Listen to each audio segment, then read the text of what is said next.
साथियों, जब हम कॉम्पिटिटिव एग्जाम्स की तैयारी करते हैं, जब हम किसी भी कंपटीशन का एग्जाम देने जाते हैं, तो जानते हैं सबसे महत्वपूर्ण चीज वहां पर क्या होती है। ये होता है समय, जो कि हमेशा हमारे लिए कम ही रहता है। यदि समय हमें भरपूर मात्रा में मिल जाए तो कोई भी विद्यार्थी जो कंपटीशन एग्जाम की तैयारी कर रहा है, सभी का सिलेक्शन हो जाए। बट ऐसा नहीं होता। बहुत सारे लोग उसके नजदीक जाकर फिर वापस लौट आते हैं और निराश हो जाते हैं। आखिर ऐसा क्यों होता है? सिर्फ इसीलिए क्योंकि समय कहीं ना कहीं कम कम पड़ जाता है। तो कॉम्पिटिटिव एग्जाम्स को डिजाइन ही इस तरीके से किया जाता है कि कम समय में आप ज्यादा प्रश्न कर सकें। तो उस समय को कम करने के लिए, क्वेश्चंस को शॉर्ट ट्रिक से सॉल्व करने के लिए ही हम इस श्रृंखला को शुरू करने जा रहे हैं।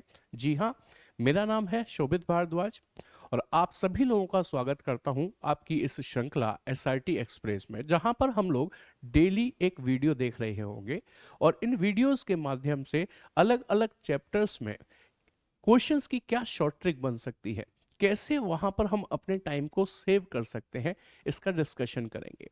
इन वीडियोस की खासियत ये होगी, बड़े ही शॉर्ट होंगे, हो सकता है 3 मिनट 4 मिनट में ही खत्म हो जाए, लेकिन हाँ, वो 3-4 मिनट में आपको एक ऐसा मैसेज, एक ऐसा लेसन देकर जाएंगे जिससे कि आप कहें कि हाँ सर, इस ये हमारे लिए वाकई में बहुत उपयोगी साबित हुआ।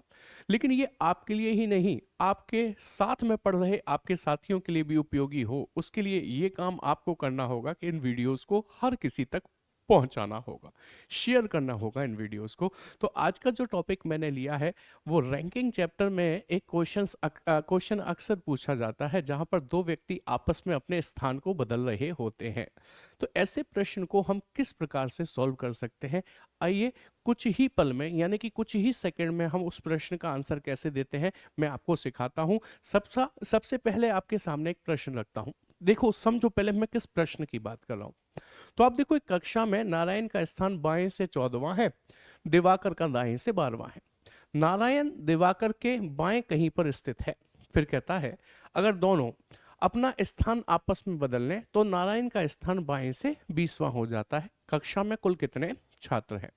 मुझे मालूम है ये प्रश्न आप कर ही लेते होंगे किसी न किसी तरीके से, बट मैं आपको इसके लिए एक शॉर्ट ट्रिक सिखाने जा रहा हूं। ये आपकी एसआरटी ट्रिक रहेगी, एसआरटी प्रो ट्रिक रहेगी, बल्कि मैं तो कहूंगा ये एसआरटी प्रो ट्रिक रहेगी। देखो, एक चीज समझिएगा कि ये वाला जो क्वेश्चन है ना, स्थान परिवर्तन वाला, इसमें 3 प्रकार के सवाल बनते हैं। एक तो ये कि कक्षा में कुल कितने छात्र हैं, दूसरा ये किसी की बाएं से या दाएं से नई स्थिति पूछ लेता है, और तीसरा ये कि इन दो व्यक्तियों के मध्य में कितने व्यक्ति बैठे हैं। ट्रिक एक, सॉल्यूशन की 2 लाइन और 3 सवाल के आंसर आ जाएंगे केवल 5 सेकंड में। बट कैसे, आइए समझते हैं। ऐसे क्वेश्चंस के लिए आपको क्या करना है। उसने कहा एक कक्षा में नारायण का स्थान, एक कक्षा में नारायण का स्थान बाएं सिरे से 14वां है, तो आपको बायां दायां नहीं लिखना, केवल 14वां लिखना है। फिर कहता है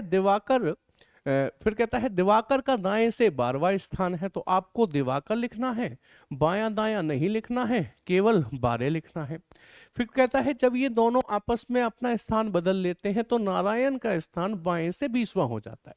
तो जो नारायण 14 था वो 20वें स्थान पर आ जाता है, ऐसा सवाल कह रहा है, मैं नहीं कह रहा हूं। मैं तो सिर्फ इतनी सी बात आपसे पूछना चाहता हूं कि जो नारायण 14 था वो 20 हुआ, तो 14 में कितना जोड़ा होगा कि वो 20 हो गया? कि सर 6, 14 और 6 20। तो आप मेरे कहने से दिवाकर की रैंक में भी 6 ही जोड़ दीजिए, तो 12 में 6 जुड़ेगा तो कितना हो गया? 18। तो आपसे पूछा है पंक्ति में कुल कितने या कक्षा में कुल कितने छात्र हैं, ये जानने के लिए डायगोनली यानी कि विकर्णवत रूप से आप इन दो वैल्यू को जोड़ देंगे।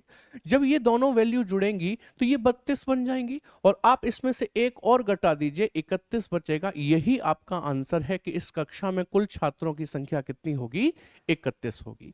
मुझे मालूम है आपके मन में एक सवाल आता है कि सर आपने विकर्णवत यदि इनको जोड़ा तो ऐसे ही क्यों जोड़ा, हमने इनको इस तरीके से क्यों नहीं जोड़ दिया था? क्या हम ऐसे जोड़ेंगे तो भी आंसर सेम आएगा? तो मैं तो कहता हूं करके देख लो।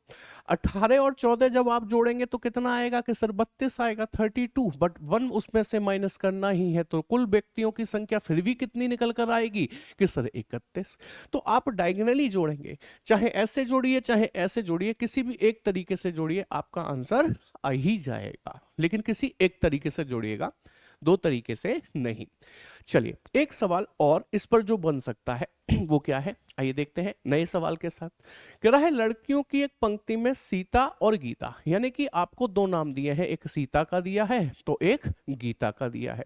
कहता है सीता और गीता क्रमशः दाएं सिरे से 8वें, तो सीता हो गई 8, 8 ही लिखना है, दायां बायां नहीं लिखना, और बाएं सिरे से 13वें, तो गीता हो गई 13। जब ये दोनों आपस में अपनी जगह परस्पर बदल लेती हैं तो गीता बाएं से 21वें स्थान पर आ जाती है। कौन? गीता। जो 13 थी वो 21वें स्थान पर आ जाती है। ऐसा मैं नहीं कह रहा, ऐसा ये सवाल कह रहा है। मैं तो सिर्फ इतना कह रहा हूं जो 13 थी वो 21 हुई, इसका मतलब वो 8 स्टेप चली होगी, 13 और 8 21। तो आप सीता को भी 8 स्टेप चला देना, 8 और 8 कितनी हो गई सीता? 16। आप ध्यान से देखो, उसने पूछा था तब दाएं सिरे से सीता कौन से स्थान पर आ जाएगी, तो सीता का स्थान तो आ गया। बोलो कितना? ये रहा, अभी अभी निकाला है, 8 और 8 16। आंसर आ चुका है 16। ऑप्शन बी आपका करेक्ट आंसर बन जाता है। मतलब सेम वही पैटर्न है। इस बार कुल नहीं पूछा, इस बार आपसे पूछा कि उसकी दाएं से नई स्थिति क्या होगी, तो वो निकल गई थी पहले ही। मान लीजिए अब मैं आपके सामने एक अगला सवाल ऐसा रख दूं जिसमें तीनों ही चीजें पूछ ली जाए, देखेंगे जरा। उसने हमसे क्या कहा? विशाल तथा सरोज का स्थान अपने ग्रुप में क्रमशः बाएं से 12वें एवं दाएं से 8वां है। कौन कौन है सर? एक विशाल है, एक तो विशाल है, तो दूसरा कौन है कि सर दूसरी सरोज है। इनका स्थान क्रमशः बाएं और दाएं सिरे से दिया हुआ है, वो भी 12 और 8। तो आपको इसके आगे 12 इसके आगे 8 लिखना है, बायां दायां तो लिखना ही नहीं होता ना, मैंने मना कर दिया आपसे। आगे पढ़े तो उसने कहा अगर वे अपने स्थान आपस में बदल लेते हैं तो सरोज का स्थान दाएं से 17वां हो जाता है। तो सरोज का स्थान जो 8 थी वो 17 हो गई, इसका मतलब कितने स्थान बड़ी होगी सर? 8 में 9 जोड़ेंगे तभी तो 17 होगा, 8 और 9 17। तो आप विशाल में भी 9 ही जोड़ दीजिए, जब आप 12 में 9 जोड़ोगे तो 21वां स्थान हो जाएगा विशाल का, विशाल का 21वां स्थान हो जाएगा, ध्यान रखिएगा। अच्छा पूछा जाए कि कुल कितने लोग हैं, ध्यान रखना विशाल का स्थान निकल गया है 21, ठीक है।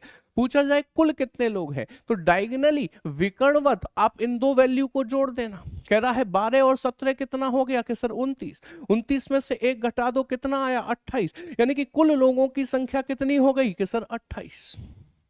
उसने हमसे क्या पूछा है आइए देख लेते हैं। उसने पूछा विशाल का बाएं से कौन सा स्थान होगा सर 21।